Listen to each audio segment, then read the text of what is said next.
Very good morning to everyone. I hope everyone is having a safe and great vacation. But for a change, today we are going to have a webinar on public interest litigation by our speaker, Mr. Yogesh Tandava. He's a practicing advocate in High Court of Telangana, and he is also alumnus of our college. After this session, all the participants will have an opportunity to have an interactive session with the speaker. And one of our technical team members, Vijay, will explain about the interactive session details. And I invite our speaker, Mr. Yogesh Tandava, into the session. Welcome, sir. Hi, good morning all. A small correction, I've been practicing in High Court of Andhra Pradesh, though I have been also practicing in High Court of Telangana, but the majority of the practice is in High Court of Andhra Pradesh. Yeah, thank you, Kavya. Thank you for the introduction, and thank you very much for the organizers and Principal Madam, Sumitra Madam, for inviting me for this webinar on public interest litigation, which is my passion to serve the needy and the underprivileged. So today, as I have requested yesterday, English andarki okay na, lapothe Telugu English na, lapothe only two, elaga? How do you prefer? Yeah, Kavya and Pranita, Tatvik. How do you prefer? Yes, sir. As you wish. Meeku ela comfort ga unte you can speak. అంటే కొందరికి మరీ Telugu problem అయ్యే వాళ్ళు కానీ లేకపోతే మరీ English problem అయ్యే కానీ ఎవరు ఉన్నారా? Is that okay?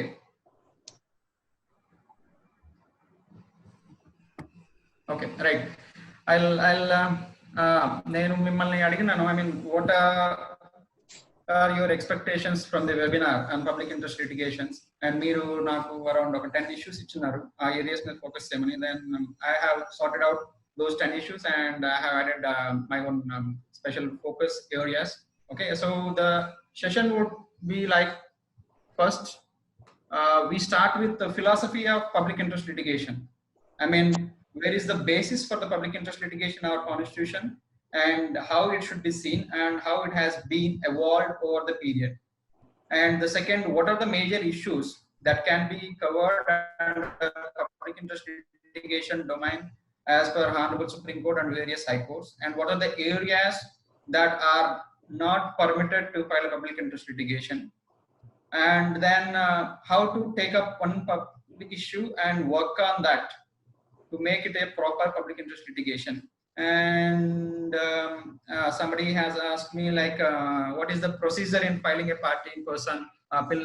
We don't need to restrict it to party in person, because almost everything is same between a bill filed by an advocate and bill filed by a party in person. There's no much difference other than the signatures and some other stuff.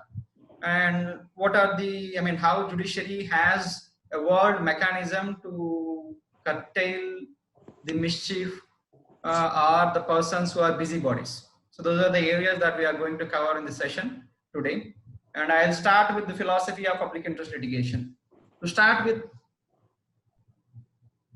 after March 25, we have seen many people who are jobless, and we have seen many people who are running on roads. We have seen many people who do not have anything to eat, but they do not have a means to approach the constitutional courts. I hope all you know, like, constitutional courts means High Court and Supreme Court, because right to eat, right to have a shelter, and right to have dignity and right to have status are part of fundamental rights that are part 3 of our constitution, which are guaranteed, which are non-negotiable, which must be available to all the citizens without any regard for the financial capacity of the state. But yet, we are seeing all these fundamental rights are infringed for these underprivileged sections of the society. We don't need to have any separate proof. If you open the news channel, you can see many people who are running, walking on the roads with their luggage and with their kids. Pregnant women are walking on the roads in 45 degrees of temperature. Just imagine. Now, can they approach the constitutional courts? Can they approach High Court or Supreme Court? It is virtually impossible for them. So there needs to be a mechanism. There needs to be a mechanism that can address the violations of fundamental rights. This was a thought before Honorable Justice Bhagwati and Honorable Krishna Iyer, who were instrumental in bringing the doctrine of public interest litigation. From there on, though it has its own ups and downs, but that has been largely contributing to the upliftment of and protection of fundamental rights of all the underprivileged in our country. So basically, I'll take up this as 4 parts. The philosophy has 4 parts. The first one is judicial innovation, and second is a constitutional weapon, and the third one is it is a moral duty on each and every citizen, and the fourth one is a cooperative litigation. These 4 parts comprises the philosophy and evolution and the need for public interest litigations in today's India. The first part, judicial innovation. I mean, as I have said, the bill was primarily a mechanism. I mean, good morning, sir. I mean, DSP sir, very good morning. Please unmute, Mr. Satvik or Vijay. Vijay, can you hear me, Vijay? Yes, I can hear you. Yeah, please unmute DSP sir once. Okay.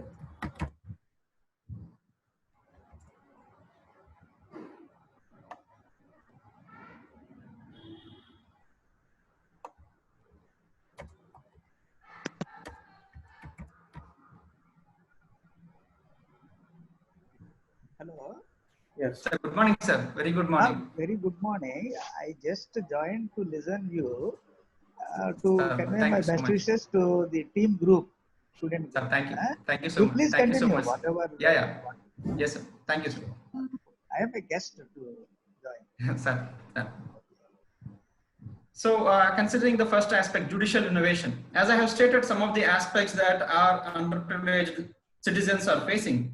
Just now, I have been elaborating about how the migrant workers are facing the problems and on roads and without having any work, without having food, without having free transportation to their native places. All their fundamental rights are being infringed.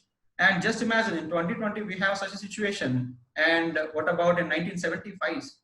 75, it was a pathetic situation for all the underprivileged, where the caste system was ruling and the scheduled castes and scheduled tribes and the poor in India does not have any rights as such, though we have a framework of fundamental rights under Part 3 of our constitution. Now, most of them don't even know that there exists a fundamental right for them, right to live, right to life, and protection against exploitation. So all these rights, even they don't even know. Under these circumstances, and I mean, I don't want to take it into too much legal and case law oriented because some of the persons may not be able to understand those, but some cases I'm compelled to quote some of these. The first case, I mean, Bandh Morcha. This is the case wherein it was about a bonded labor case. So the first issue comes here is who can approach the court and what is the locus to for a third party to vent the grievance of the petition, the persons whose fundamental rights are being deprived. So in that particular question, I mean, the Honorable Supreme Court wonderfully innovated the doctrine of liberal locus in the matters of public interest litigations. Liberal locus as in, for example, my house is pushed upon someone else, then I only will have locus to pursue protection and none other. Having said that, so but what about these poor people whose fundamental rights are violated? As I said, can they come to constitutional courts to enforce their fundamental rights? It's difficult. They don't even know the procedure. They don't even know the, advocate whom they can approach because they are ignorant. They are economically poor. They don't even know the procedure and they don't even know the existence of fundamental rights for them. So within those parameters, considering India has large number of poor underprivileged citizens, so the Honorable Supreme Court has innovated the doctrine of public interest litigation. So that is why I referred it as the public interest litigations. If you see the philosophy of our preamble, which states justice, social, economic, and political. So what is the social justice? What is the economical justice? What is the political justice? An equality of status to all, and fraternity and dignity of individual. And most of them have been interpreted as part of Article 21. So now I'm coming back to the migrant labor who are walking on our national highways. So where is the dignity for them? And where is the social justice for them? And where is the status? See, we are all, 48 members are sitting peacefully in our homes and having a seminar. We don't need to worry about our food, and most of us. Then what about their rights? So within that context, Honorable Supreme Court judicially crafted this innovative approach to protect and uphold the fundamental rights of underprivileged citizens of India. And by virtue of Article 144, every decision taken by Supreme Court should be followed by all civil and judicial authorities. Thereby it is settled law that no one can deny the jurisdiction under Article 226. That is High Court to the Supreme Court. That's the first part. And second part is a constitutional weapon. By virtue of the powers under Article 142, that is to do complete justice, Honorable Supreme Court has evolved the public interest litigation mechanism. So therefore, our Constitution has provided us a mechanism to uphold our brothers and sisters who are underprivileged and their fundamental rights and their legal rights. So therefore, this constitutional weapon needs to be appropriately used to spread the fruits of democracy. Because if you see all these people who are migrant labor in particular, why I am reiterating and repeatedly telling about migrant labor is that is how we can actually understand the need of public interest litigation today. And there are many sections, with the due respect to many other areas, and we have n number of areas where we can discuss about that, but this is visible to our naked eyes right now. So I'm referring to that particular migrant labor repeated. So the second point, the first is judicial innovation, and second is that this is a constitutional weapon. So weapon in the sense, that my word might be a little bit harsher, but in a democracy where we have established a rule of law, the only way to fight one injustice is through the institutional mechanisms and none else. In a republic where we have established laws, there is no scope for the culture of gun. The only weapon available to every citizen who feels sorry for our brothers and sisters is using a constitutionally provided mechanism, that is the public interest litigation, to remove the social disadvantages and to protect the fundamental rights of poor citizens of our country. And the third one is a moral duty. In my humble opinion, it is a moral duty on every citizen to work for their brothers and sisters who are underprivileged. If you look at Article 51A, Subarticle A, Subarticle B, and Subarticle J. Subarticle A talks about abide by the Constitution and respect its institutions and ideals. Subarticle B talks about we have to follow the noble ideals of our freedom fight. And Subarticle J talks about every individual should strive to achieve excellence in individual and collective aspects of the society. So now if we look at these duties, the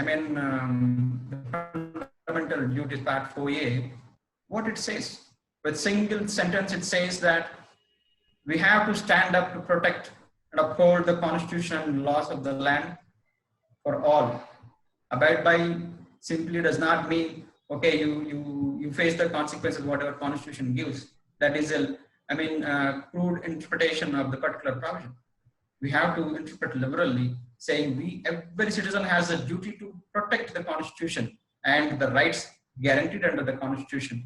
And in fact, sometimes we need to protect the constitution itself, because the jealous executive and legislature sometimes try to even think a way to destroy the constitution. That is where we have the basic structure doctrinalism in Kesavananda Bharati case. So this is a moral duty on each and every citizen to uphold constitution, and one mechanism for a person who does not have a legal injury is through the public interest litigation. The fourth aspect is public interest litigation is not adversarial litigation. It is a cooperative litigation. Cooperative litigation, when I say, it's a cooperation between judiciary and executive and the citizens. So what is the main duty of judiciary? I mean, if we see Schedule 4 oaths, the oath of Supreme Court judge or High Court judge says, uphold the constitution and the laws. The oaths pertaining to ministers of union and state says, rule in accordance with the constitution and the laws. So now, when the executive don't rule in accordance with the constitution and the laws, how the judiciary will know about the non-compliance to the constitutional legal provisions? There should be someone to let the judiciary know about the infringement. Who are they? They are the citizens who uses the public interest litigation mechanism. So it should never be seen as an adversarial litigation. It should be seen a cooperative litigation among the three aspects, like judiciary, and executive, and the citizens. A citizen who finds out an issue where the executive has not in compliance with the statutory requirement or constitutional requirement, they bring that issue to the notice of judiciary. And judiciary, as it has a fundamental duty to uphold constitution and the laws, needs to see that, okay, we have to do our duty to uphold constitution and laws. Therefore, they have to invoke 226 and 32. So therefore, this should be seen as a cooperative litigation. So to summarize the aspects that I've been saying, philosophy and evolution and the need for public interest litigation, the public interest litigation is a judicial innovation by our Honorable Supreme Court to protect and uphold the fundamental rights of underprivileged sections of the society. It is a peaceful and constitutional weapon to all the citizens to vent their grievance and to fight for the poor and underprivileged. And it is a moral duty on each and every citizen to fight for their brothers who are underprivileged. And it is a cooperative litigation and should not be seen as adversarial litigation at all. So in my humble opinion, these are the aspects that led Honorable, as I said, the vast majority of poor, underprivileged, illiterate and ignorant masses present in India has made the pill virtually essential requirement to uphold the constitutional values. So with that, we have come to the conclusion of first part, that is public interest litigation, why and how and what is the requirement. So any questions pertaining to this?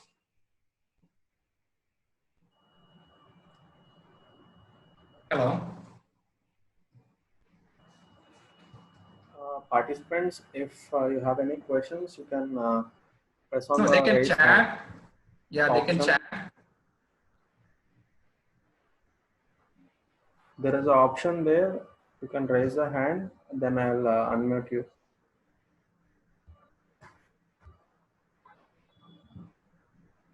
Okay, shall I move to the second aspect of our discussion?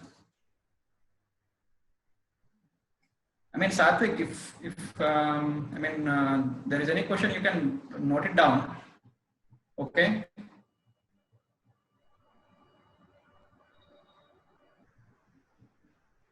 Yeah.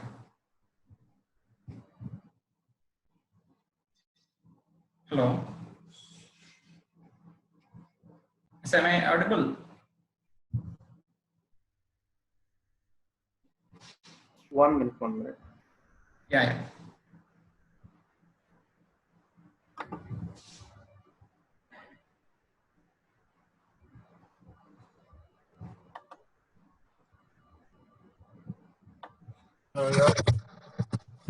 Yes, sir. Particularly, as you said about the using the constitutional as constitutional weapon, I have a similar doubt about the labor migrants that issue presently going on. Mm-hmm. when it comes to the directive principles of state policy, in the principle number, I think it's principle number 4 in the directive principles of state policy, where the minimum living wage should be provided by the state to the laborers.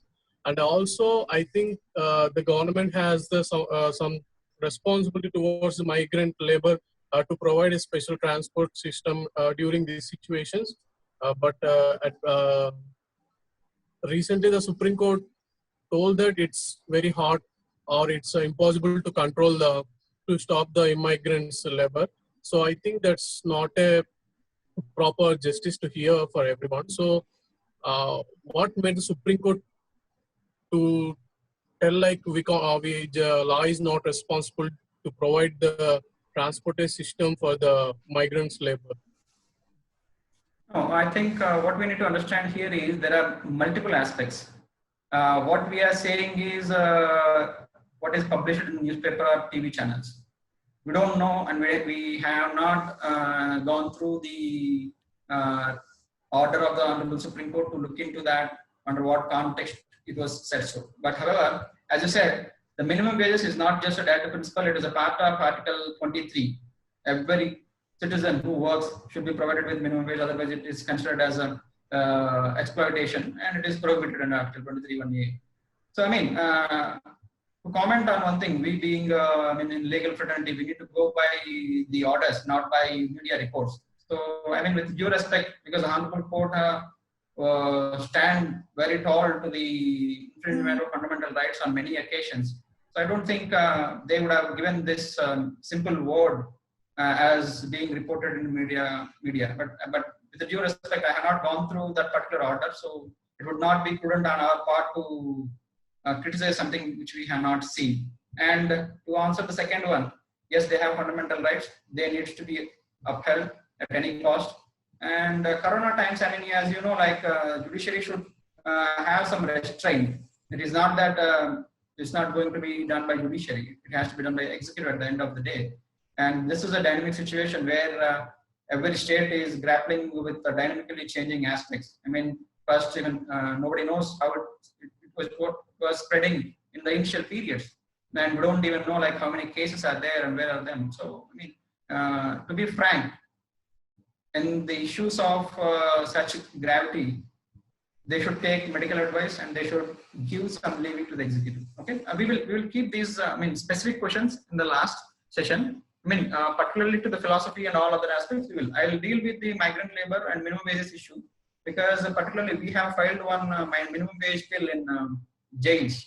I mean, under DSP sir, we have gone to jail visits in 2018 April. I mean, if I maybe corrected if I'm wrong. During that period, we realized that prisoners were not being paid minimum wages. So then we took up the issue and we researched. We found out that it is a clear violation of Article 23 Clause 1, and there is a supporting judgment from Honorable Supreme Court. So I mean, it was during DSP sir tenure when we went to jail visit in Visakhapatnam Central Prison. So that we have taken up, and even court also directed the government to comply with the 23(1)(a), and you have to provide minimum wages. I mean, you can reduce some action, but not. So we'll deal with that. What are the issues that we can go through the pills? So any other question? So sir, please continue. So we will have the question session in the last time. You can continue. Yeah. DSP sir is asking to me.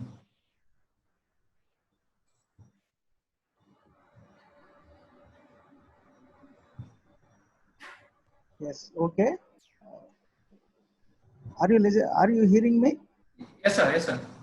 So first you complete your presentation. Yes, sir. So the discussions will be carried out after the end of your presentation. Okay, sir. So that okay, there sir. is a continuity for listeners yes, and yourself also. Okay, sir. So you first complete whatever you want to say. Then yes, sir. any queries can be clarified. Okay, thank you. Yeah, the second issue is, what are the aspects and issues that can be considered for public interest litigation? As I was continuously saying, issues pertaining to underprivileged citizens of the society. So now the question comes, who are underprivileged? When we say poor, illiterate, or homeless, or beggars, and all these categories of people can be summarized in one sentence, one phrase: socially and economically disadvantaged citizens. Any matter pertaining to or relates to these socially economically disadvantaged citizens can be considered for a valid subject matter for public interest litigation. For example, I'll elucidate some. Bonded labor. If we visit any bricklings, I mean, so if you visit any of them, if you visit any cracker manufacturing or BD manufacturers, even today, this bonded labor is present, but with a variant form. And child labor. I mean, we might have seen that many places where children are being employed. This is virtually violation of Article 24 and 21 and 23. We can't even permit. And non-payment of minimum wages. So just imagine, when a prisoner has fundamental right to minimum wage, how about all others? There are many private schools which are paying just $3,000 or $4,000. I mean, many colleges are paying much less than what is minimum wage. Minimum wage is around 300 per day. When it goes around 9,000 per month. Below 9,000, it is a violation of fundamental right, and you can imagine how many places people are being paid 9,000. And atrocities against women and children, and rights for disabled, prisoners and under trial rights, and particularly environment is one aspect where there is no one to complain.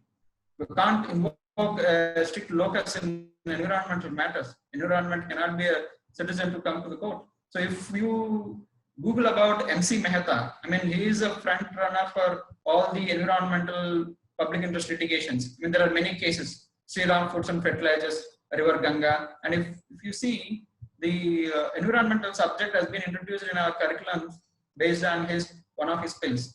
I'll share the details with Pranita regarding these case laws also. And probity in public life, I mean, huge corruption. And once we have worked on an issue where lift irrigation matters, 94,000 crores of money has been swindled and no one has been punished. We filed a public interest litigation on behalf of a petitioner, and the court directed to complete the entire investigation and departmental action within 6 months period. So that is another area. And even land allotments. I mean, state has discretionary power, but the discretionary power should be exercised in compliance with Article 14, that is reasonableness and non-arbitrariness and transparent manner, without favoring, without any bias. So for example, there are some cases where government gives away the land. I mean, it is a prime natural resource, which is very limited, which is a scarce resource, to their, so-called close associates at throwaway prices. For example, if we consider Vizag, 1 acre would be around 10 crores to 15 crores today. But they would have given it for, say, 30 lakhs or 40 lakhs. That cannot be done in arbitrary manner. And these are some of the broad areas. And I'll now state, some of the areas that we have been working. As a person, we have been working. And there is a small, your alumni forum named ETLA, Empowering Citizens through Legal Awareness and Assistance. And we have been working on some broader social issues. So the first issue we have taken up was under section 12(1)(c) of the Children's Right to Free and Compulsory Education. Every private school should give 25% of its seats to private underprivileged sections of the society. So this act came into force on 1/4/2010. 10 academic years have been passed, and we filed this public interest litigation when I was in 3rd year of law.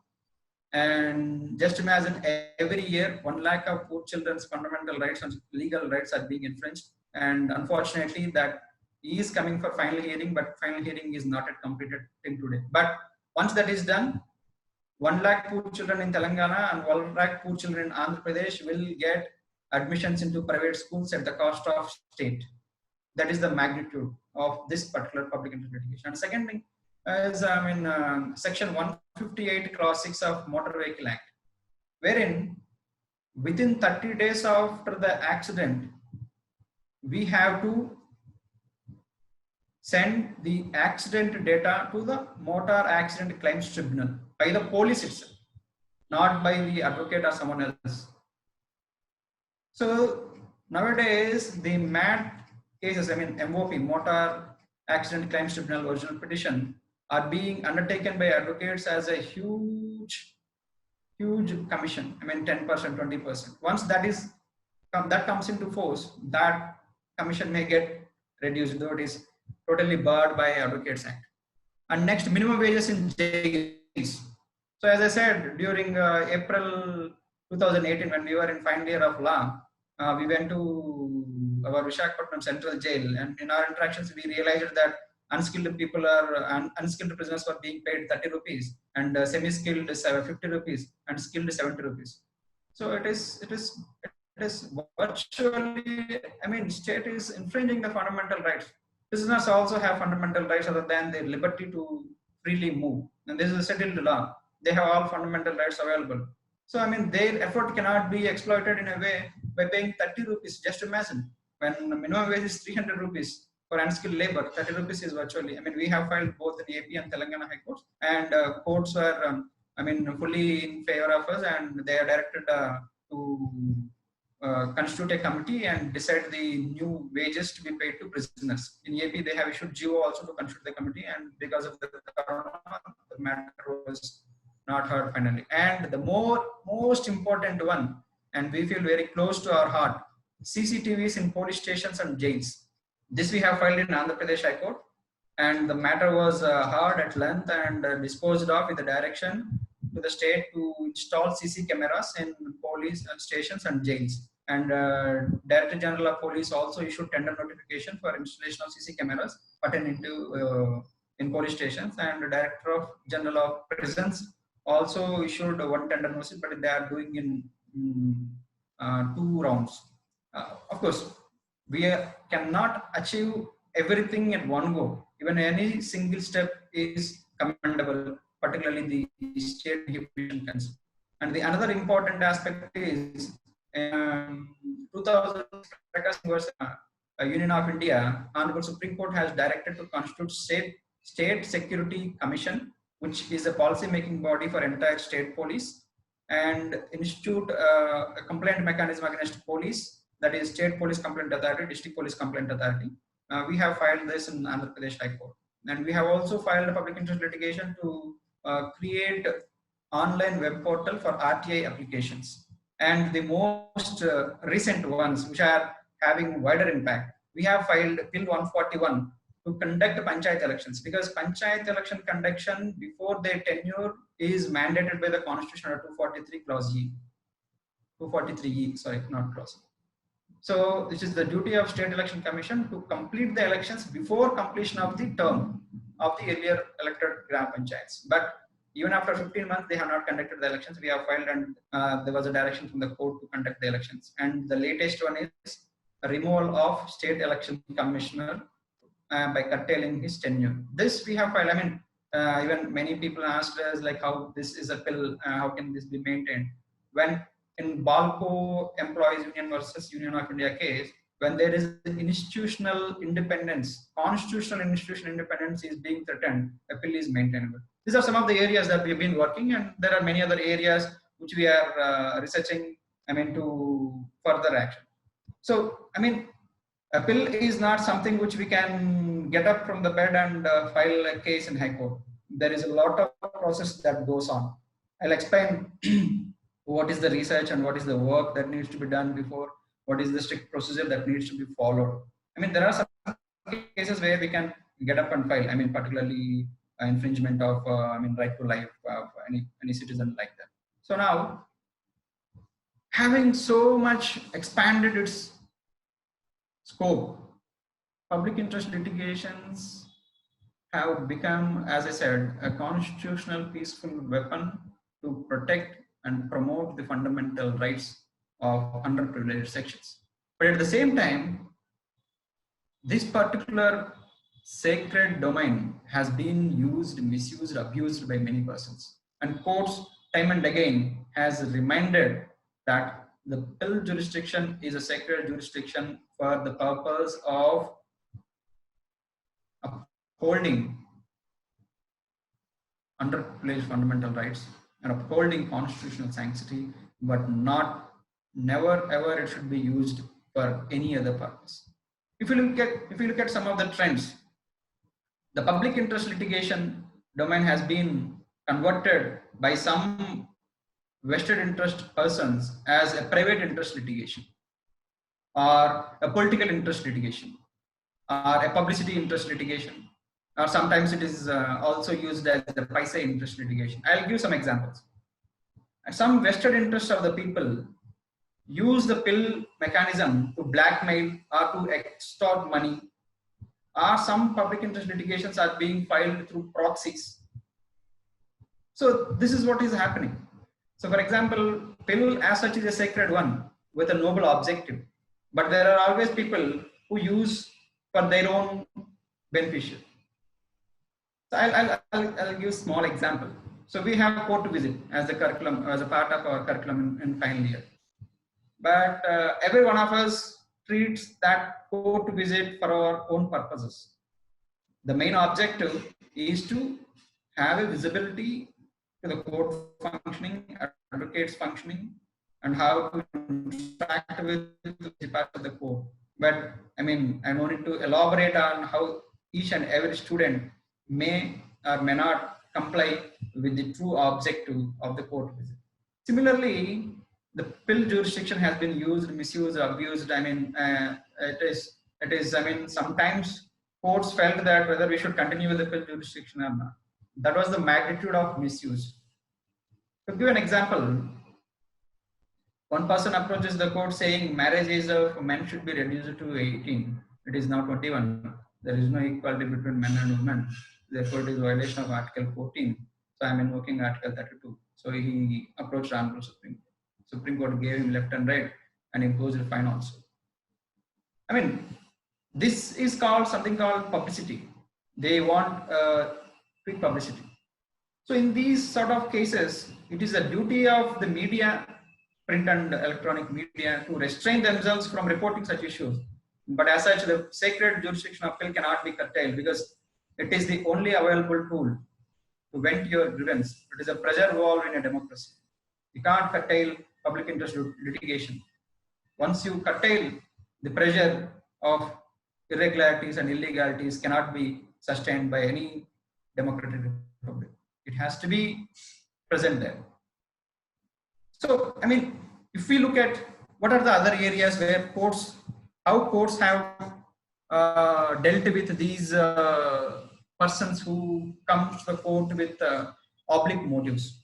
Courts have vehemently opposed, starting from the Bofors gun case, and recently Andhra Pradesh High Court, in one of the cases, I think it is a mining case, imposed 5 lakhs of penalty. Just imagine 5 lakhs of penalty. And courts have also power to bar the particular petitioner from filing further pills in future, totally. They have power. I mean, this is a dynamic situation where one noble sacred doctrine, or I mean, sacred aspect has been used for oblique motives. I'll give another example wherein how people use this pill mechanism to blackmail and extort money.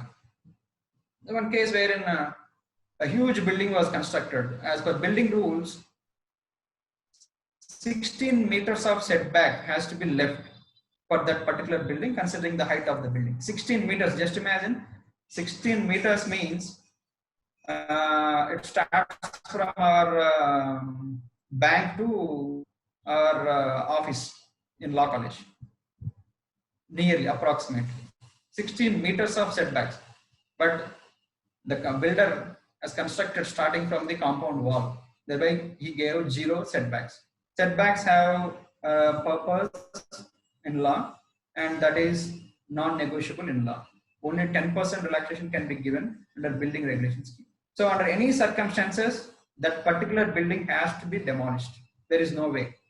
I mean, that bill was filed, and subsequently the petitioner went into negotiations with the builder, and the negotiations were held at highest office of the state, and subsequently he withdrew, filing a memo saying they complied with all building norms subsequently. Just imagine, how much money might have changed the hands. This is just one example, and there are many examples of that nature. Particularly, this happens in land matters and mining matters. So, I mean, even contractual matters. These are the areas that needs to be, I mean, keenly watched by the courts to whether to entertain bills or not, because they come in a mechanism saying violation of law by mining company or by whatever you call by infringement of any fundamental right or violation of a provision of law, something of that sort. So over a period of time, courts have devised certain mechanisms when to curtail such things. One is like imposing penalties. Second is restraining the petitioners from filing future appeals like that. And if we look at that particular aspect, the court also devises some mechanisms because many party in person petitioners are coming, and though they are spirited citizens to protect and uphold constitution, there needs to be certain principles. If we see our pleadings, civil orders, pleadings, order 6, order 7, order 8, there needs to be certain things to be followed while drafting a bill that I'll take up later, little later. So the court has devised a mechanism to reveal the total credentials of the petitioners. And the petitioner should also give affidavit saying that the information is true and genuine. The information should be specific. I mean, specific as in there is corruption everywhere in India. So therefore issue directions to the executive to eradicate corruption. So that is totally vague and not admissible. I mean, you can't even produce any evidence to substantiate your claim. So specific, I mean, take up one area, when this is the area, shows the evidence and fine. So there should not be vagueness. And some people indulge in reckless allegations, and they allege so much that is a ground for invoking defamation. So these are some of the restrictions that courts have imposed on petitioners over a period of time. Okay. So now we will take up one particular issue, how to work out a particular issue, how to work out a social issue. And the major objective and major obligation, I forgot to tell you, even for advocates, while taking oath, we have to say that we uphold the constitution and laws of the land. So that is the first sentence in our oath form. When we take oath, we have to say it so. Similar to that of High Court judge or Supreme Court judge. When we have some other restrictions, we should follow Advocate Act and other things are there. But an advocate is the office of the court who has sacred duty of upholding constitution and laws of the land. We should not be influenced by any parameters such as caste, religion, race, gender. We should be, just imagine how we expect a judge to be. Advocate should be in should have such integrity. So now we will take up one issue. I prefer to take the minimum wages issue because that evolves out of our college experience in particular, because how we have observed things that are violation, because that is how our college has been engaging the students, but it all depends on us how to react to the issues that we see. So I take that issue to explain how we have to build the material, how we have to identify one issue, how we have to do the research, and the required procedures. This procedure is relevant both for a writ petition and PIL. PIL is nothing but writ petition under 226 or 32. So this is the same procedure. So first, identification of issue. So that day we went to, we have taken permission and we went with our faculty members, almost all faculty members, including Vijayalakshmi Madam, Pallavi Madam, Rajalakshmi Madam, Sita Madam, Prasad Sir, they have accompanied us, and DSP Sir, Madhusudan Sir, Sumitra Madam, flag of our bosses from college. So once we went there, so we were interacting with jail officials. This information we got from jail officials, not from the prisoners, because we were barred to interact with the prisoners as such. So when we were interacting, some of them were doing works outside, like digging and something of that sort. Some people were working in baking cakes. Some people who are working in carpentry. Carpentry is treated as skilled, and even baking is also skilled work. And other outdoor work is treated as unskilled. When we asked, like, they said 30 rupees. I mean, my God, just imagine 30 rupees, they are working a full day, I mean, 8 hours effort. Then that caught our attention. I mean, myself, Avinash, Venu, Rajendra Prasad, Rajendra, I mean, he is my roommate, and my batchmates, and Sati. We have formed a small group named ETLA, Empowering Citizens Through Legal Awareness and Assistance. We work, I mean, all these research is being done by the team as such. So then we need evidence to approach the court, because when we say that there is infringement in the court, we have to show, it is the duty of the petitioner to show that there is infringement and this is the evidence. Because the primarily the court always assumes that everything is in accordance with the law. So it is the duty of the petitioner to prove contrary. So when we say, my lord, they are simply being paid 30 rupees, which is contrary, I mean, where is the evidence? So now I have to show that they are being paid 30 rupees, and I have to show there is minimum wage, and I have to show that this is violation of Article 23 Clause 1. So now I need to research. When I was doing research on net, I did not get sufficient information. Then I filed RTA to the DC prisons, saying, sir, what is the wages being paid to the workers, that is unorganized, unskilled, semi-skilled, and skilled persons. We got the information. They gave very clear information saying we give 30 rupees, 50 rupees, 70 rupees. Yes, we got the information. So now, what is the minimum wage? We searched it on Google and we got minimum wage as on that date. That is around 290 rupees. I mean, 300, let's take it 300. So there is a variation of 270 rupees for unskilled person.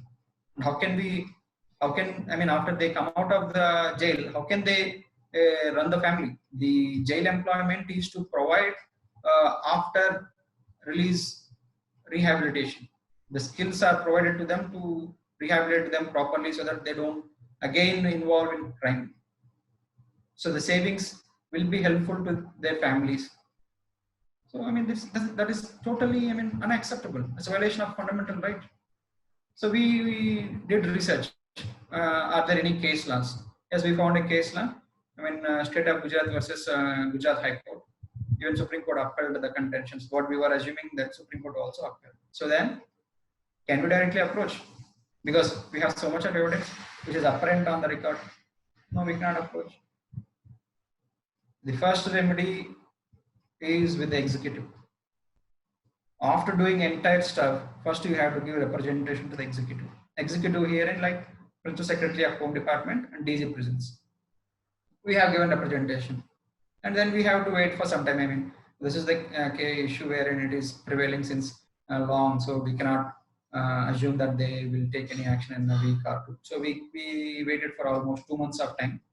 And then we have approached the Honorable High Court. I mean, it is very clear and plain. There is nothing that court can deny us. Somebody has asked like how to submit arguments. There are multiple stages of a case in High Court, and it all depends on which stage we are arguing. I mean, during the admission argument, why the 226 or 32 is there? Because there is a legal infringement, and this is the evidence. Therefore, issue notice or give me relief. So only to that extent. There is nothing more, nothing less. So here, so these are the prisoners. These are the wages they are being paid, and this is violation of Article 21, and which was upheld by Supreme Court. That's all. So to the point, crisp, brief, sharp, because court won't give you so much of time, particularly for a young advocate. If you are senior of 10 or 20 years experience, probably you can take more time with the bench, because that comes with the bench. But as a young advocate, you should strictly adhere to the brief, sharp points. You should not take too much of time. You should not waste court's time much. During the final arguments, you come with the entire history and where is the law and what are the guiding parameters, what the counter states, and entire thing. I mean, final argument is an entire different ballgame, but admission arguments, very sharp, crisp, brief. That is the road. So that is how we have to identify one issue, we have to do research about an issue, and after researching, we have to confirm with the data whether there is infringement, and after that, we have to give representation and then filing pill. It is not a single day effort getting up and filing a pill. I mean, there are many pills that are simply filed without any evidence. I mean, those are the sort of pills that needs to be seen properly and needs to have a mechanism to encourage such sort of. Now, when we did so much of research, so much of effort, even court don't say anything. Court actually feels happy that we are assisting the court to uphold the rule of law and constitution and fundamental rights of the court. It is not as if we approach the court for some other oblique motive. So, I mean, after saying so much, I mean, explaining how to identify issue, I would like to give a small assignment for AUCL Kala. I mean, I have seen many places in Vizag where women or men, beggars, they carry small kids in their hands, so to attract the sympathy and to gain the money through the begging. But even that child in the hand of the beggar, we don't even know whether she is mother. We don't even know who she is. We don't even know whether she hired that small kid to get the sympathy and to get money. We don't know. But even then, the small kid has a right to dignity, right to life, a right to free education up to the age of 14, that is guaranteed under Article 21A. So just imagine, you find out what is the law that actually, I know the law, but I don't want to tell you, but find out the law and take some photographs, get that built into a proper evidence and give representation to Commissioner of Police, and then approach us. We will help you to file your own public interest litigation. We will help you, I mean, for sure. And if you remember the first bill that we have filed is 25% seats in private schools. We have to face so many hurdles. So many hurdles, as in like it costed us around nearly 20,000 rupees. We took a loan from our friends. Of course, we repaid it later. We don't want any socially spirited persons to have that journey. We are there to assist you for any social issue which is relevant, which has a nature of protecting fundamental rights of underprivileged. So take up this assignment for AUCL Kala. So beggars, the children in the beggars' hands. I mean, absolutely, it is not permitted in law. You take my word, but you need to get evidence through proper channel. You need to have the photographs, and in Vizag, it is throughout the city. We have CC cameras.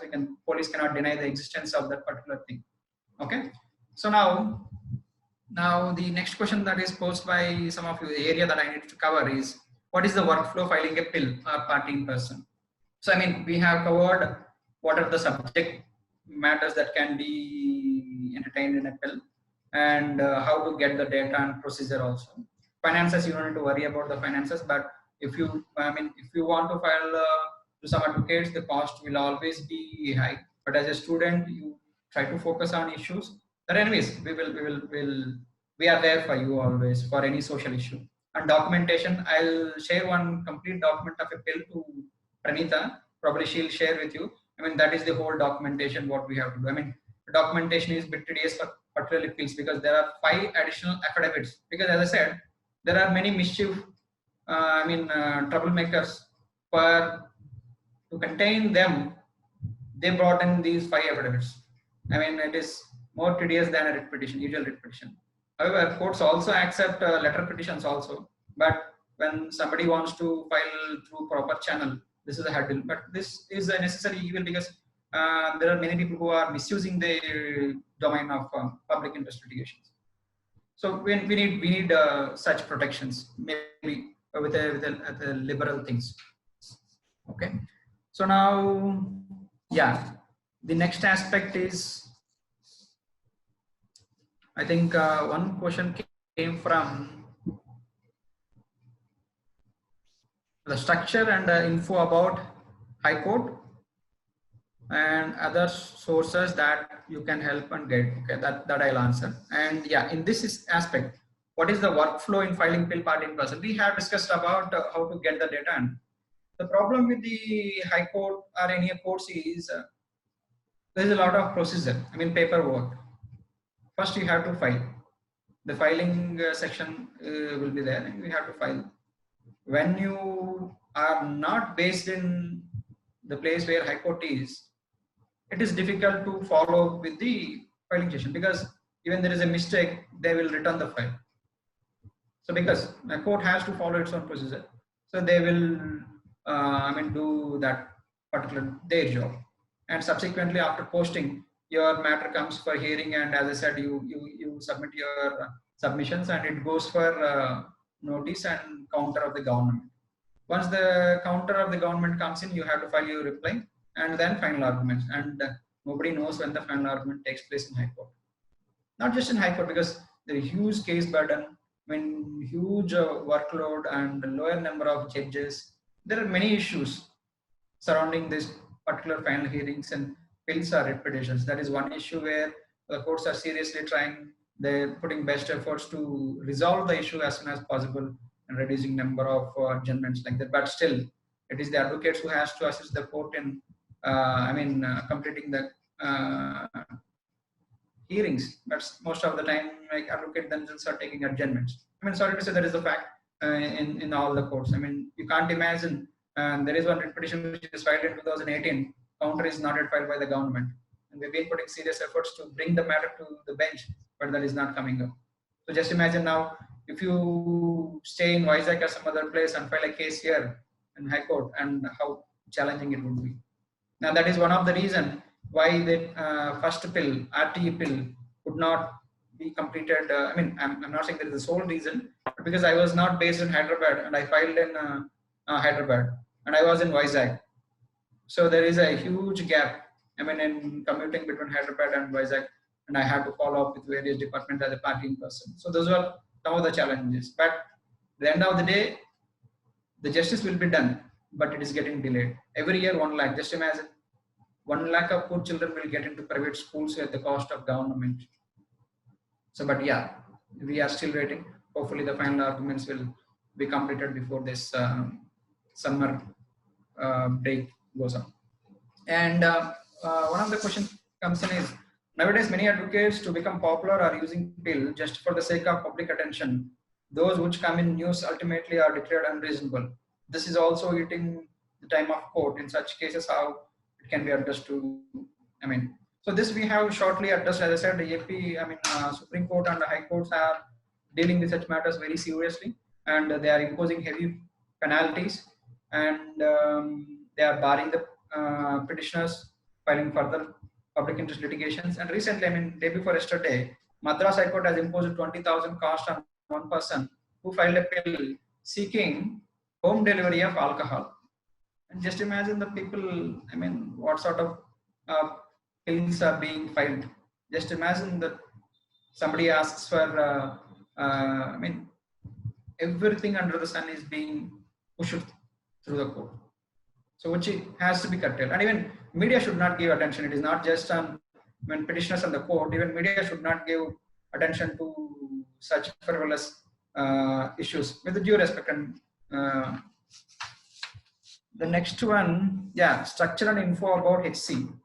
This is a question, though not very particular to our subject, public interest litigation. The structure of High Court and info pertains to, it's a vast, like every department has its own different divisions. Here we have filing division, wherein first we file any case, writ, criminal petition or appeal or anything. First we have to file. Then after proper scrutiny, that goes to posting section. Posting section, they will post before the concerned judge, because all the departments are distributed among the judges, because that is called roster. Every judge will be dealing with different judges will be dealing with the different rosters. One particular judge would be dealing with the service matters, one particular judge would be dealing with bails, one particular judge, like that. All the divisions, departments will be distributed among various judges. That is called roster. Based on that roster, the matter will be after posting, the number will be coming into the list. So after, if you have sought for any interim order, that interim direction comes, then you have to take that from special cell. If there is a final order, you have to take it from current shell. So there are many divisions in High Court, like Bar Council is there, Advocate Association Hall is there. I mean, probably that we will take it up in some other session.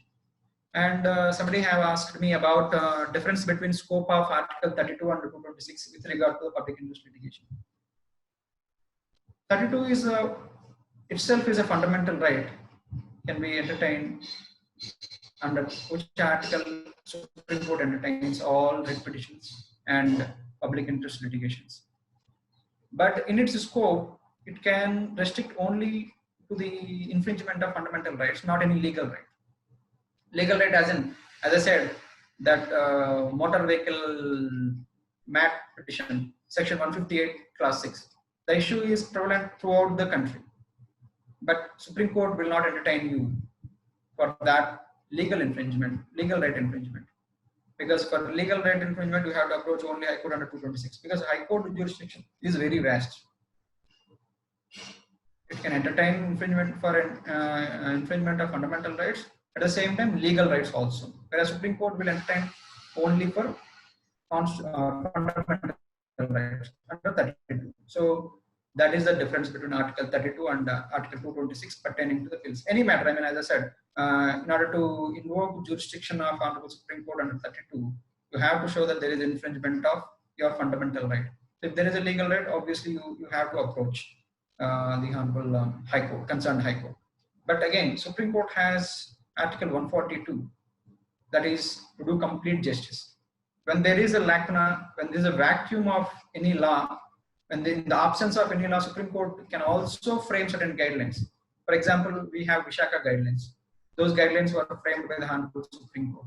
And as I have stated some time back, State Security Commission, that is the police reforms, State Security Commission, State Complaint Authority, and District Police Complaint Authority. These were also part of given under Article 142, read with Article 32 by Supreme Court. So Supreme Court has that when policy making power only when there is no policy. In the presence of a policy, it has to validate or see to that whether the policy is implemented or not. But when there is a law, you have no scope. In the absence of law, Supreme Court has the power under 142 to devise a mechanism. So we have dealt with that. And second, have you felt any difference in dealing with appeals when you are a student and as an advocate? Yes, there is obviously a difference. Because when you are a student, you have a lot of fear inside saying, okay, what the judge would think, what the advocate would think, and I mean, how I should face the bench. There would be many things. Once you are an advocate, you are accustomed to that practice. I mean, just like this. So first time we are interacting any head of the department, we have sort of inhibition in our inner self. But once we are accustomed to the particular head, then we will be relatively free. So the same principle applies here, because once you have, once you know the bench, once you know how the judge reacts for a different thing, so it will be a different ball game. But at the end of the day, you have to be brief, crisp, sharp while admission arguments. There is no relaxation in that. And but bench also has a sort of softer corner for advocates when compared to partying persons. The difference is there because we have appeared in many public interest litigations as an advocate where we can say something very, very boldly. But where when I was a partying person, as I said, when I was a student, I filed 3 public interest litigations. I was not so comfortable when I was arguing as an advocate. And the last question that you guys put was, can we file appeal on Vizag gas leak? If yes, what is the procedure and elements that needs to be satisfied? As I said, I have explained you the procedure, and it is not something like you got up and you throw a bill in the High Court. So just not focus on this LG. Focus on all the factories in Vizag that are present in the residential areas. Whether they fall, I mean, the company categories are 3 categories: red, green, orange and green.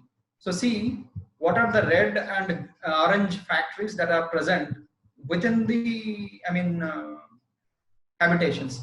We can safely assume that when they were established, they would not have any houses, but over a period of time, they would have grown.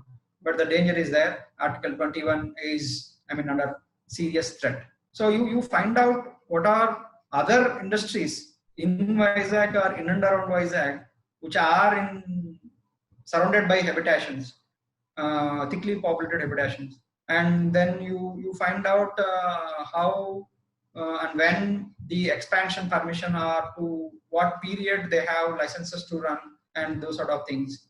Then we can work out on a broad framework, not just on a knee-jerk reaction of one or two issues. And as I said, public interest litigations is a sacred domain which has to be used for protecting the underprivileged rights in a cooperative manner with the judiciary and the executive. It cannot be treated as an adversarial litigation at all. It is a moral duty of every one of us.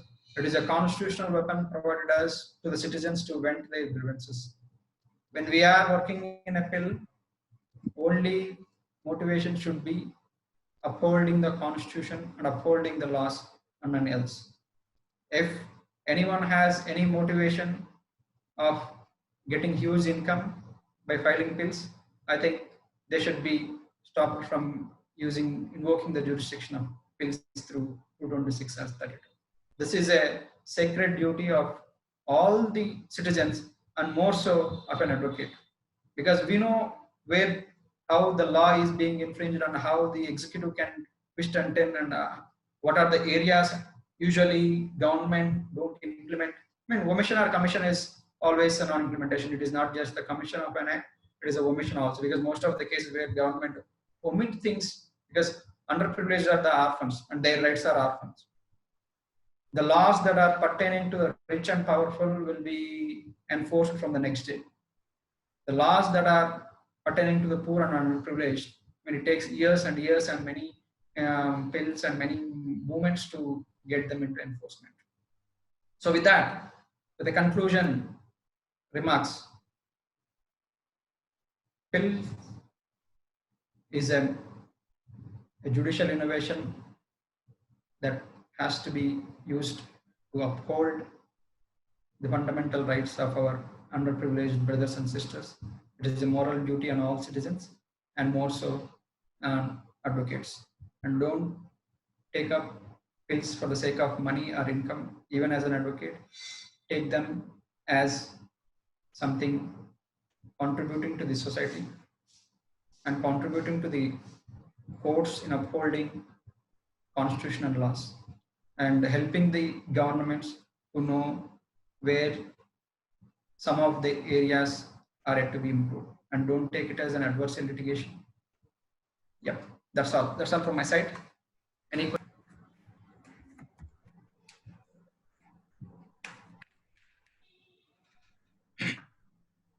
I think someone is raising hand. Santosh Kumar. Yes. Yeah. Santosh Kumar, you can. Yeah.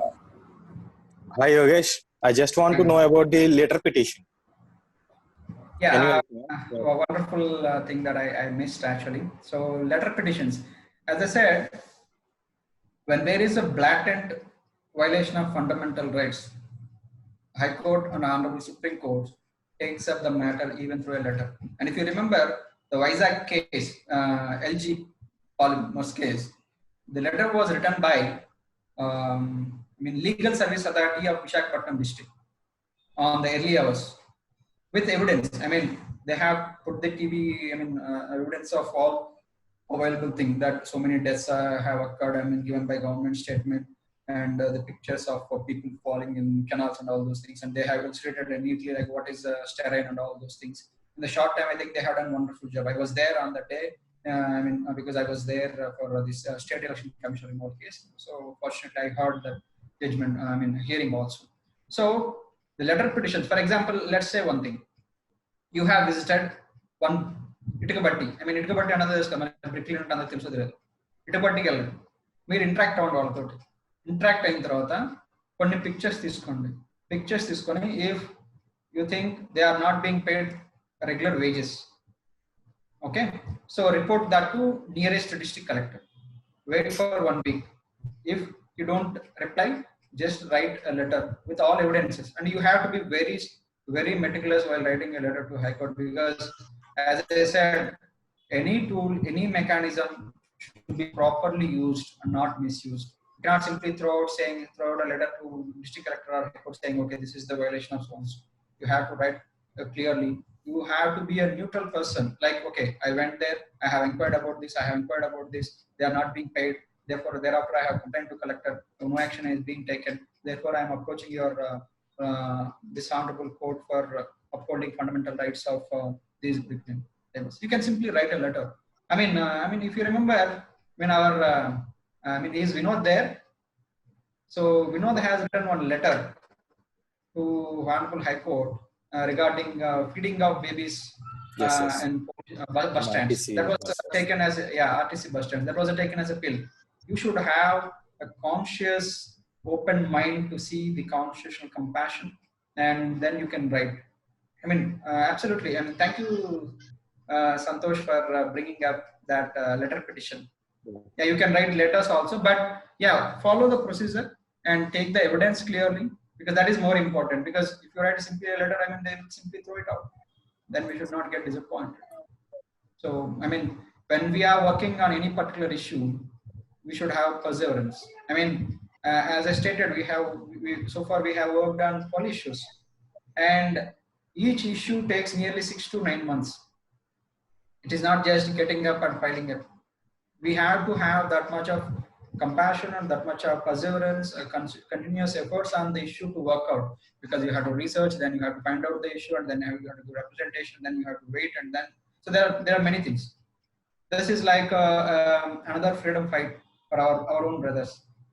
Okay, yeah, I think I have answered your question, Mr. Santosh. Yes. Yeah, thank you. Next, Manisha.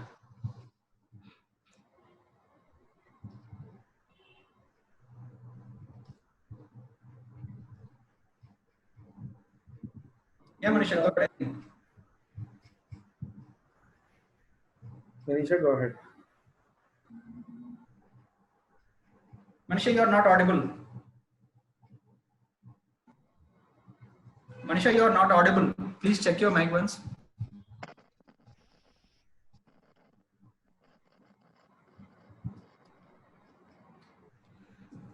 Okay. Hello. Shall we move to Some the other next person question? can. Yeah. Manisha may ask us again. Okay. I think she has some problem, it seems, with her mic. Satish Raipur. Yeah. My name is Satish. Yeah, Satish.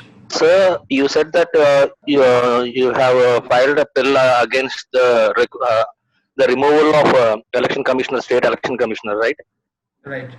What was your observation in that? And my second question is, if any act is enacted, it is implemented or it comes under the process from the date when it has been GO or a legislation. From the date it has been issued or enacted will be the main criteria, right? Okay, next question. Yeah, these are the two questions. Okay, right. First thing is like state election commissioner removal case. As I said, I mean, I was referring to, it was about protection of independence of a constitutional body, because in India we have 5 constitutional offices or constitutional posts: Supreme Court judge, High Court judge, Chief Election Commissioner of India, and State Election Commissioner, and CORG. These 5 posts have absolute independence, and there is no pleasure doctrine applied by either through executive or through parliament or any legislature for that matter. So once they are appointed, their term has to be ended or they can be impeached. Only 2 things: either their term can be completed or they are impeached as per Article 124. So here government has done, reduced term and says something else, which I am not going to in detail right now. So the court observation, my arguments were primarily based on this. So purposive construction needs to be done. It should not be literal construction, and it has to be read as a whole, considering all these posts. Result may come tomorrow or next week, anytime. So result you can see. And the second aspect, from when an act comes into force, every act there will be a clause from the date of the commencement will be published separately, either through rules on the day they will publish the gazette saying this is coming into the force, or some other way. And rules are not always required. Some acts, they can be implemented on their own. For some acts, yes, there needs to be rules for enforcement. The date will be decided by the government. Most of the times, the executive will decide the date of commencement. If you want to know the commencement date, probably you can check any commentary book or on that particular BEAR Act. They would have written the date of commencement also. If you are talking about any latest act, probably like you can file an RTI to the concerned department. They'll give you the date if at all the book is not printed. But usually, if you buy any BEAR Act, they would have given the date of commencement of the act. And again, the commencement may not be fully, all sections of the particular act may not be come into force at once. That is the discretionary power of the government. Okay, I hope I answered your questions. Yes, thank you very much, sir. Yeah, next.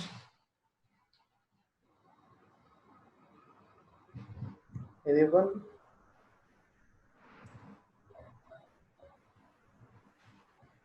Try connecting Manisha once. I think Manisha has some problem with her mic, it seems.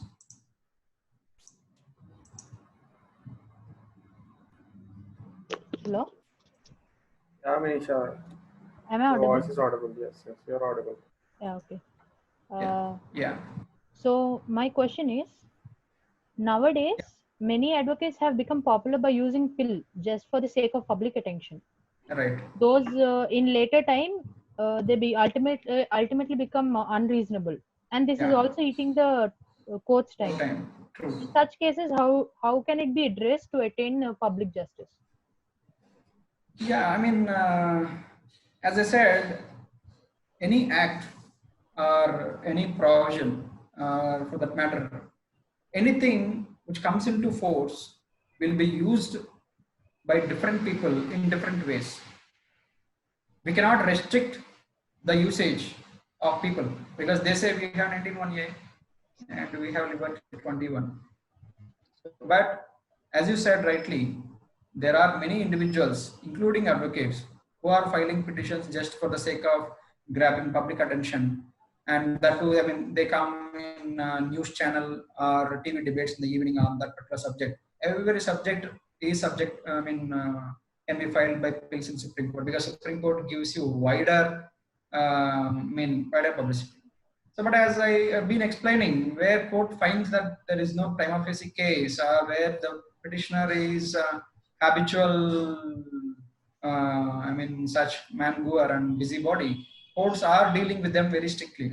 If you see, I have set many rules saying that there are 5 affidavits, additional affidavits that we need to file in order to give, file a public interest litigation, and there should not be, any vagueness, and all these things have come as a response to these individuals, not just advocates. We don't need to strictly segregate advocate and non-advocate. Everyone is a citizen. An advocate has more responsibility in doing social justice and compared to citizens because he knows things. But yes, as you said, advocates are indulging, and even you may surprise to know advocates use proxy petitioners to argue cases in court because they find out an issue is there and that is public issue, and they find one person and he will sign the affidavit because on his behalf he will argue in the court. These are all proxy petitioners. So because they want to argue the matter at any cost, so they want to invoke. Okay, court has been strict, in imposing heavy penalties and also imposing restrictions such as barring them from filing future public interest litigations. Yes, that is a problem, but we have to live with that because once you put more restrictions, then genuine individuals also suffer. So you have to go by individual case, but not as a whole. That is what my opinion. Yeah, if I may continue, just a question. Yeah. What issues can be considered as a public interest litigation, public interest issue? Yeah, I think we have dealt that as a second point in our discussion. Pertaining to underprivileged sections of the society, poor, illiterate, ignorant. For example, bonded labor, non-payment of minimum wages, any violation of law. Under environmental issues. For example, if there is a building that is constructed on the very close to seashore, that is there is something called coastal CRZ zone. So whether that is falling in that zone. So whether there is anything, any violation of law. where there is a huge corruption. I mean, but to invoke pill jurisdiction, we need evidence. We cannot simply throw something without any evidence, because throwing that actually, like as you said, that wastes court time.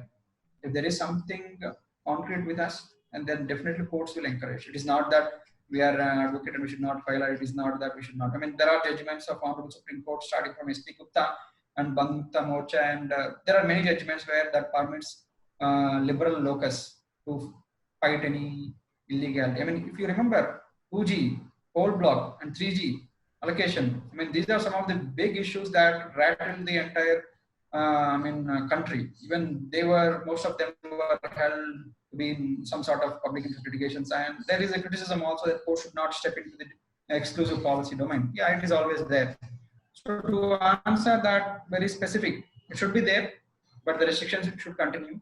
And as I said, the domains are pertaining to underprivileged. I have given a small assignment also pertaining to the children in beggars' hands in Vizag. So you can think of it. You can work on it. If you have any doubt, you can contact me back. My details are with Pranita. Did I answer? Yeah, thank you. Definitely. Yeah. Next. Satvik. Yeah, Satvik, any other? Sir, when we talk about the constitutional provisions, yes, we can do. What about the when it comes to the infringement of the human rights? Like human rights are not completely part of the constitution, but they are also important to especially for the migrant labor, right? Yeah, go ahead. I'll answer. Go ahead. Is the question still there, or it is complete? Hello? No, is the question complete, or you want to still continue with the question? I mean, is there any other part remaining in that? Yeah, I just want to know that is the human rights is applicable for the filing a bill, or and also when it comes to the directive principles of the state policy, these are not the court completely doesn't accept the things under which comes under the directive principles of state policy, right? So how can we deal with when it comes to the infringement of human rights, or from the infringement of violation of legal rights under directive principles of state policy and human rights? That's the question. See, directive principles of state policy, there are only one restriction, that is the capacity of the state, and otherwise state is bound to implement. And there are many judgments where directive principles have been interpreted in such a way that they are part of fundamental rights under Article 21, most of the cases. But when you say explicitly, yeah, I have this directive principles of state policy, directive principles of state policy does not give you any specific right like that of a fundamental right in Part 3. So directive principles of state policy are a guidance to the state under definition under Article 12 to implement them. But at the time of commencement of our constitution, considering the resources and considering the priorities of the government are, multifaceted, they did not want to give any statutory backup. But if you look at almost all the directive principles are being present in one act or the other act. You closely see a right to work is present in NREGA. We closely see social security. All the pensions that are being done. If you remember, currently we are working on a pension issue, wherein we will see that in next couple of weeks we will file another public interest litigation pertaining to pensions in Andhra Pradesh. Andhra Pradesh is giving 19 categories of pensions, wherein 58 lakh beneficiaries are there. And the power comes from Article 41, that is Directive Principles of State Policy, and Article 39A and B, and they have the legislative domain in items 24 and 25 in concurrent list, that is Scheduled 7, List 3. For this enforcement, the Parliament has brought in one act, Social Unorganized Workers Social Security Act 2008. So gradually the directive principles of state policy are being converted into either law or courts are interpreting them to be part of fundamental rights. But as such, if there is a domain which is not being touched upon by the state, either by parliament or by the executive policy, court does not have any power to enforce that particular directive principles of state policy. But if you read carefully, if you observe carefully, any popular government don't want to, have a negative feeling in the minds of people. Even Dr. B.R. Ambedkar also says the same. Any government which is willing to have popular mandate cannot ignore the directive principles of state policy. And that is being followed by all the governments. And if you observe all the social security legislations, they are being converted into legislations in one sort or the other. And some of them are being converted into, courts interpreting them into fundamental rights. Okay? Did I answer? Sir, and also about the human rights, applicability of human rights in regarding the public interest litigation. No, when you say human rights, I think what do you mean? There is a broad term, and whatever is present in our fundamental rights, they can be enforced, and whatever is present in our directive principles of state policy, some of them can be enforced, and they encompass human rights.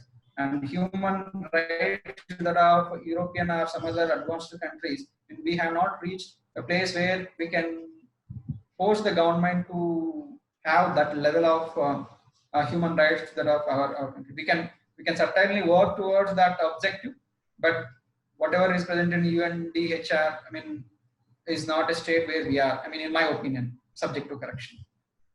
But if you see, most of them are part of fundamental rights or the loss of our land.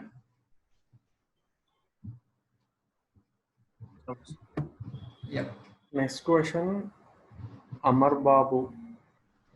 Okay. Yeah, hi, Amar. Hi, Mr. Yogesh. Thanks for your insights on this session. Just wanted to find out, is there any fixed time frame within which the court has to come out with its outcome or the verdict on a bill that has been filed? No, as such, there is no time frame, though there are time frames in rules, writ rules. They are more followed in their breach, but not in their complaints. If you see the writ rules, they say that you have to file counter in specific time, and you have to file your reply in specific time, but nothing is being done. But it is a question. But as you see, Arnab Goswami case, quash petition was dismissed within 2 weeks of filing. 2 weeks or 3 weeks. But there are quashes that are filed in AP High Court, even Supreme Court, pending since years. So we cannot exactly predict what is the time. It all depends on many factors and circumstances. And even for that matter, if you see some of the bills that I was referring, the particularly first bill I filed in 2017, which is still going on, and the last 2 bills, election petitions, election related bills, they are disposed. It all depends on many factors, circumstances. And courts are too burdened with too many things, and judges' strength is less, and advocates are not cooperating. There are many issues. And to answer strictly, there is no time frame. Even if time frames are present, they are directory in nature. They are not mandatory. That is the interpretation they gave. Okay, thank you. And one more question: is there any time frame for the court to respond to the bill? Or is it becomes on the purview of the court, or what do you call? Is there any time frame for a court to respond? The first response for a bill. No, see, once you file, once the bill is scrutinized, once it is numbered, it immediately comes within 2 or 3 days before the bench. There is no delay. So unless the concerned judge actually is on leave, it may maximum 1 week, but nothing more than that.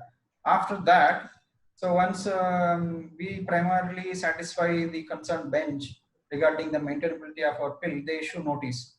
If you have sought for any interim order, with evidence, then probably they may grant interim relief in the first hearing itself. This is the most crucial aspect in High Court because any writ or bill or criminal quash or anything, you have an interim application where you put all your energies to get that interim, because interim gives you more protection. So usually we advocates try to get that interim, considering the other aspects like delay in getting final disposal of the case. We usually focus on that interim. But yes, once you file, once it is properly filed and scrutinized and numbered, it will come before the bench within a week, not more than that. But final disposal, yes, there is no. I mean, we have to work on it. We cannot expect any specific time frame. All right. Thank you. Thank you very much, Yogesh. Thank you. Thank you.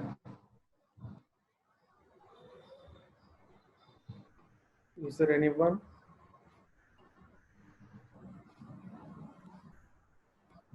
If you have any questions, please raise your hand. Satish, hi, go again.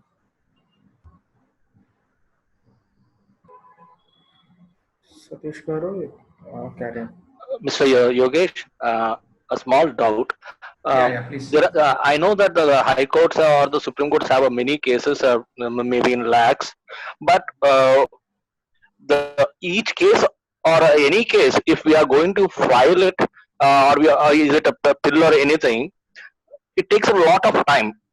I mean, it may be like to at least for a case to be tabled on the bench itself, it takes years. How come then we can file a case by coming forward, or any person can come forward and file a case, or is it possible for a person to file a case and it come to the bench on the same day or within a 2-3 days of time? Yeah, Satish, I think your experience seems to be. Hello, Satish, can you hear me? Yeah, yes, I can hear this. Yeah, I think your experience based on advocate. I mean, it is not totally true, because we have made some lunch motions where 10:30 we mentioned the urgency before the bench, and we file that immediately, and we get by afternoon itself. And I mean, many advocates does that. It's not just me or someone else. What happens would be like there is a proper communication between the advocate and the client, because if there is urgency, for example, there is a threat of demolition, threat of destruction, or if in a service matter, if the posts are going to be filled by tomorrow or day after, we always move lunch motions, and court also grant us lunch motion. I mean, lunch motion means after lunch, our matter will be considered as the first matter.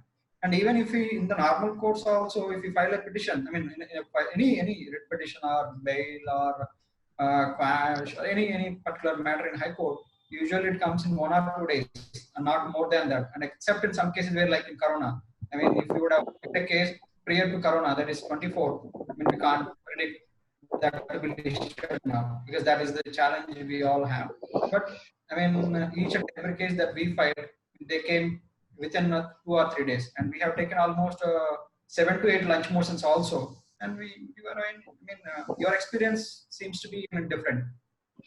Yes, sir. Actually, it took 4 years for a case to be placed on the bench, yet it is not been placed. That is the reason I asked you. Because I remember other day one client approached me from Vizag.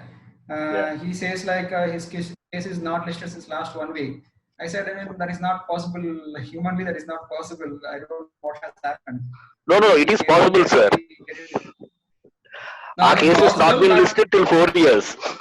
No, that depends on some other factors which is not any way linked to high court or judicial administration. It is related something with the advocate. That is what I am trying to say. Yeah. Thank you, sir. Thank you very much. Thank you. It's been a pleasure listening to you. Thank you. Thank you so much.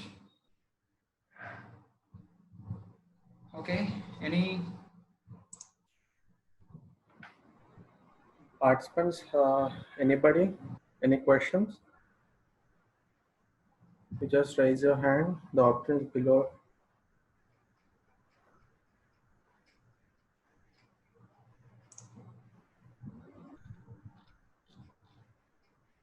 Anyone? There is the option below. Raise your hand. Just press it on.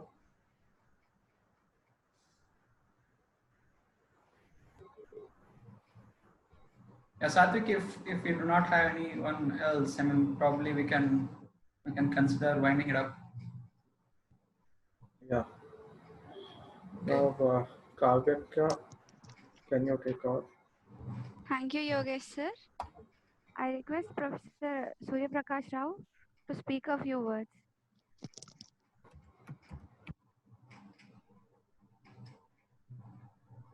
Please unmute. Okay.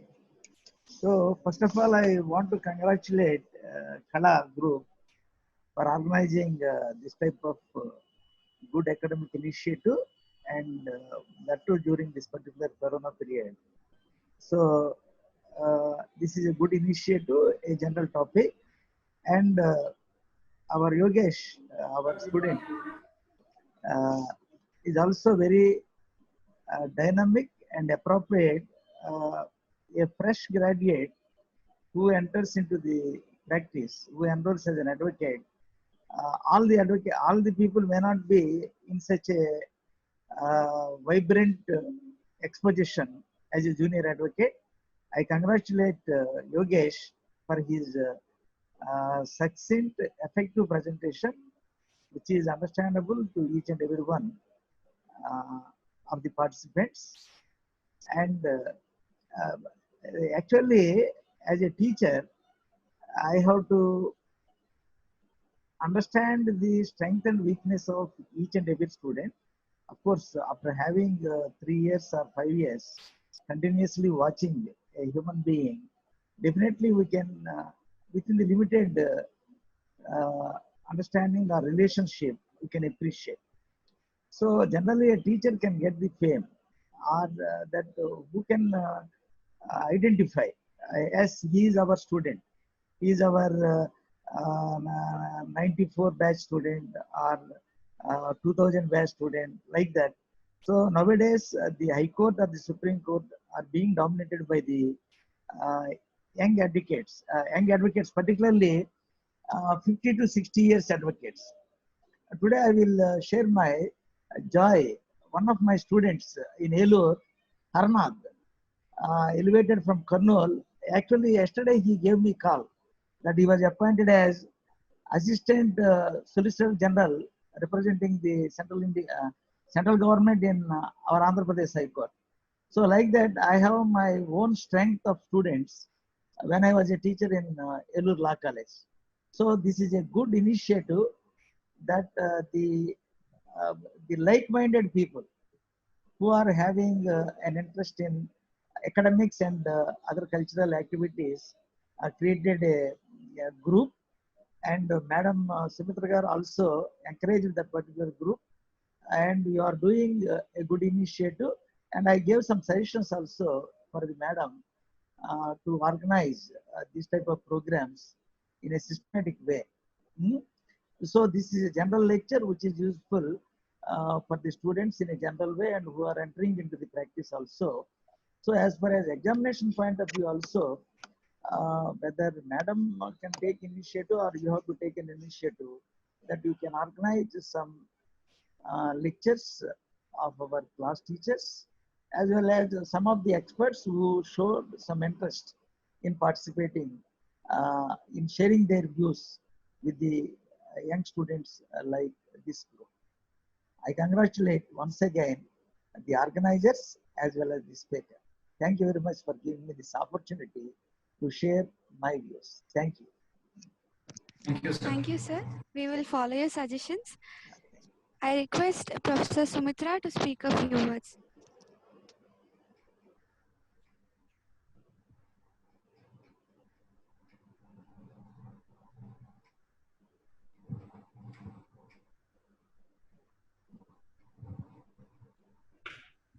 Hello. Yeah, madam. Good morning, madam. Good afternoon, madam. Good afternoon, Yogesh.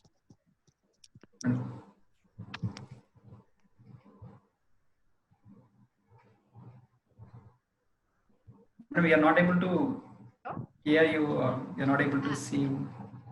Yeah, I think now you can see me, no? I mean, Satvik? Yes, ma'am, we can see you. Yeah, I am visible. Yeah, Okay. Yogesh, congratulations, very well done. Thank you, madam. Thank you, sir. No, the kind of clarity, and you have that so much practical exposure. And I think all the students also know. And he is very active in filing public interest litigation cases. And he was there in the election commissioner case and many others also. And this is how you are also serving many social causes. I'm really happy, Yogesh, and Thank you, ma'am. the team Kala. Well done. Congratulations to all of you. Yeah, I mean, initially I had a few, so maybe some technical problem. I couldn't access it, but later on I joined and it was really good. Thank you, ma'am. Really. Okay, all the best to you and all the best to all the students. Thank you, ma'am. Thank you so much, ma'am. I request Sita ma'am to speak a few words.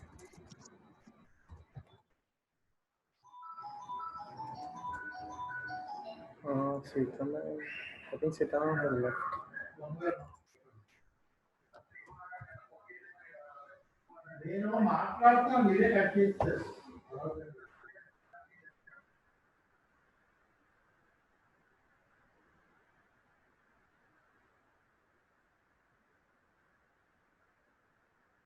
Ayaka, Sita ma'am, I think Sita ma'am left.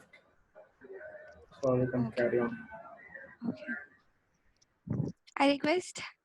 I thank all the participants for participating and making this webinar a success.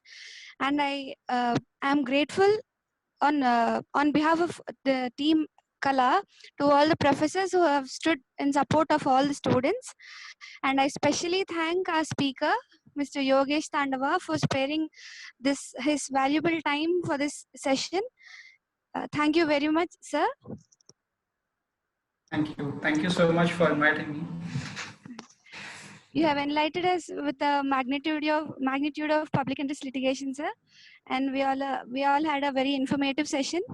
Thank you for that, sir. Thank you, sir. Thank you, sir. Thank you so much.